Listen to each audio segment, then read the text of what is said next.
Thank you, Excellency, for talking to us. It has been a few days of intense involvement with His Excellency, His Eminence Cardinal Parolin, as well as the Excellencies from the region, Oceania. This is the first time I had this opportunity to meet all the bishops of Oceania, and as you said, to host this meeting of FCBCO as a nuncio of the hosting country. I mean, it was an excellent experience of communion. For me, it is an experience of communion because all the bishops from the region come together, talk about the issues, and that fraternal feeling that I felt here in the last few days, that really, that was a great joy for me to see. There is a kind of a friendship, fraternal feeling, and that communion among the bishops. I hope we could do a lot in this manner, working together as a body for the region, for the people of this region, and for the church, and especially now we are talking about the nature, and so to protect the nature of this region in a way, supporting and contributing to the protection of the nature in the whole world. One of the biggest, maybe say, a rare blessing that happened this time was to be able to have the Cardinal Secretary for State in Vatican and His Eminence Cardinal Parolin. When Cardinal John Ribad presented this idea of inviting Cardinal Parolin to this meeting, I was a bit, I would say, reluctant to tell him to travel all the way down here to be with us. But when John Ribad sent me the letter of invitation, I noticed that there is a great desire in that wordings. So I put my recommendation on that and said, this should be, and it could be a great occasion for you to come and see all the bishops of the region. And I tell you the truth, I underlined that part, saying that this is the only occasion for you to see all the bishops of Oceania region. And so, of course, I can understand the difficulties, the sacrifice that you have to make in traveling all the way, and the time you should spend, but it worth.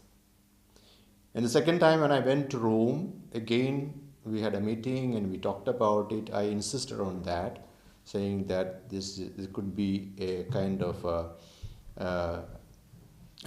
to boost the morale of the bishops of this region. Because generally we say that this region is a little bit in the peripheries and is very far away from Rome. And so he got that message and he said, yes. Then he jokingly said, it may be a trouble for you. I said, no, it could be a great joy for us if you come. So he said, okay, I will think about it. But still there was no clear confirmation about his visit. So I sent a message to his secretary asking, could you tell me something about this project, if he is willing to come? Then he himself called me by the end of February and announced that he is coming. And one thing he underlined and specified is that the Pope wants that. I'm sure that usually when the Secretary of State travels, or when he gets an invitation to travel somewhere, he reported to the Pope and they consult, and it seems that Pope said to him that yes, it's good that you should go. So I'm sure that there is a kind of interest from the part of the Pope also.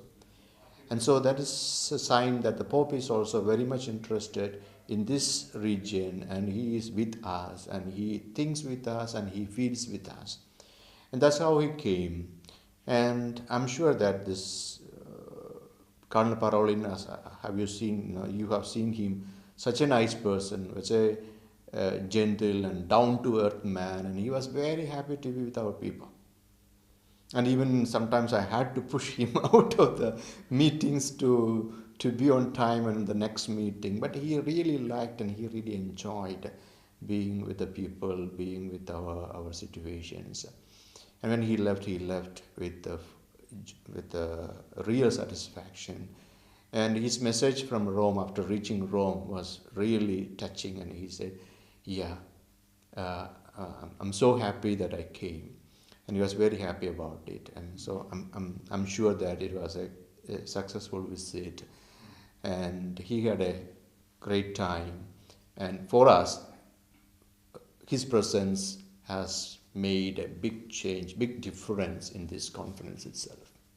With the theme, the caring for our common home and the Oceania Sea of Possibilities, his input to it, and also your own reflection on this theme that the bishops have chosen for their reflection this time. Yes, the theme is, it's very, very important, and I would say very actual. The theme that we touch with our own hands, a theme which we see with our own eyes and we feel with our heart. And it is a theme which is very close to our heart, and we should act for it. And I'm sure that our meeting and the reflection, the discussion has contributed a lot on this matter. I was just talking to Monsignor Meyer. I was telling him that while we talk about this climate change and the seabed mining things, but one area I think we have to concentrate a little bit more is the deforestation which is happening in this region. And I'm sure that contributes a lot to the damage to the nature.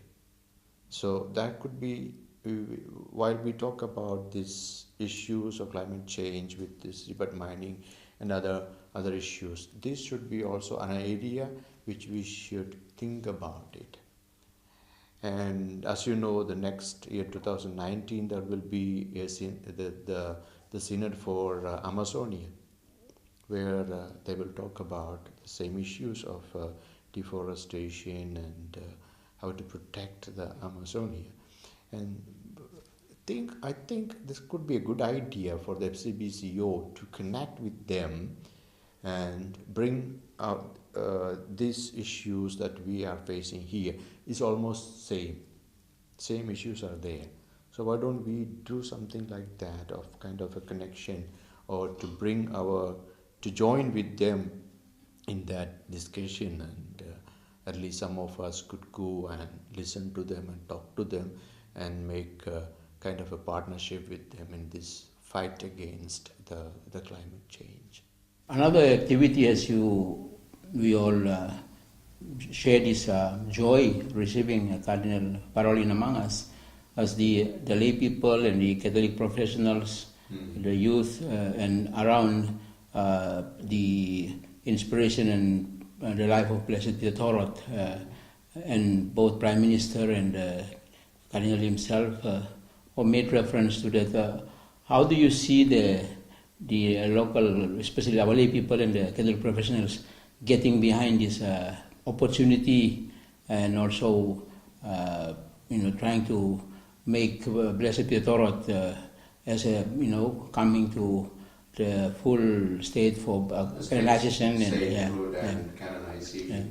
For me, I'm really, really happy, and I'm so glad to see that our lay people have that capacity to organize, and they put all their heart in it, and they did a good job. I was even telling to them that you guys did a good job, because we have to admit that they did a good job in organizing these programs, especially this corporate dinner, and then the mass and the meeting with the cardinal. And I really appreciate that they dedicated, and then they put all their mind and heart in it. I mean, their desire to get a son of the soil at the level of as a saint, and that desire itself is a sign that they really want him to be a venerate. I mean, to be. I mean, they have that feeling that he is a saint. I mean, now the process should proceed. I was talking to them even before during the meetings which we had, the Nunciature. I told them that the first thing what they should do is to promote more and more the popular piety around the Blessed Peter the Road. Create that popular piety, especially in the country. Of course, there are a lot of programs and a lot of popular piety, but we are to promote more and more these things. Then from there, it will proceed to a level where, as the Cardinal explained, now he is Blessed Peter the Road. Now we need another miracle to proceed with the process of canonization, and we have to pray for that. If we wait for it, and we ask Lord to give us that chance to see him as a saint. I mean, it's possible. But we have to work a little bit more actively on it to promote more and more this popular piety around the cause of the Blessed Peter the Road. Thank you very much, Your Excellency, for talking. Any other notes you would like to add, if you feel like any other aspects that you would like to also contribute or comment on? The first feeling is that a great joy. I would put like this. It is a moment of great joy and satisfaction that, first of all, we could make it. As you said previously, this is the first time that such a high-profile dignitary from Vatican attended the FCBCO meeting, and that happened in Papua New Guinea. And so, with the organizing committee, we are, in a way, we could say that we are happy about it, and we are proud to say that it happened. Et benedictio Dei omnipotentis, Pater et Filius et Spiritus Sanctus, descendat super vos et maneat semper.